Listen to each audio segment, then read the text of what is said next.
Hey guys, today's pro tip is going to be about SharkBite fittings and installing them on copper pipes. One thing right off the bat, like for example, this is a SharkBite. I believe they call it a SharkBite fitting. It's basically a plumbing tool that you can use to connect to copper pipes and then connect to hot water heaters in general. So basically, if you use the tape on the outside, guys, you could still possibly have a leak. One thing I'm going to try is I'm going to try to use some of this no drip pipe joint compound. I'm going to put some on the outside here, some joint compound there, some plumber's joint compound.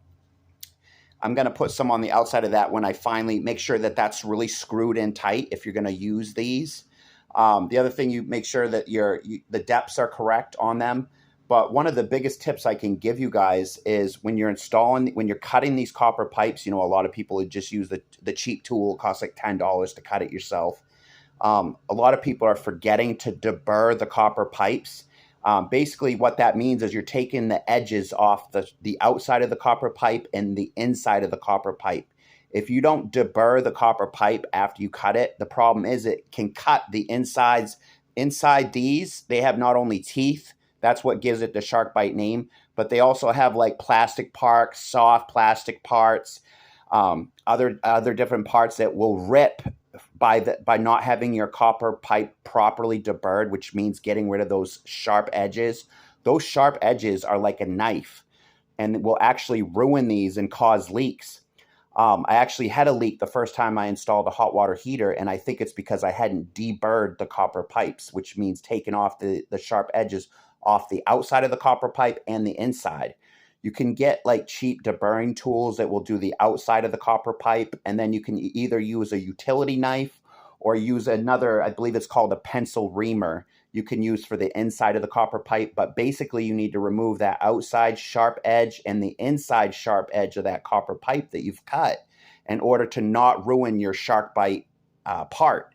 Because what's happened is if you don't do it, it's gonna cut some of the parts inside this. It's gonna cut it and cause a leak. So that's a major, major fucking tip, you guys, that you really need to remember.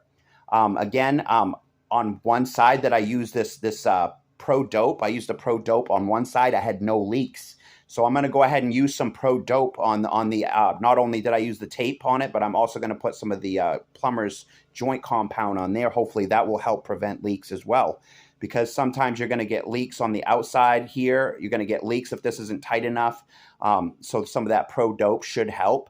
And then on top of that, now that I'm going to deburr the copper pipe, the outside of the copper pipe and the inside of the copper pipe, deburr it so there's no sharp edges, I shouldn't have any issues like the last time I installed. So that's going to be today's major pro tip, guys. You really can't forget it, because if you don't get those sharp edges off, you're fucked. Anyway, guys, till next time, thanks for tuning in. Subscribe, like, share. Thank you so much. Bye.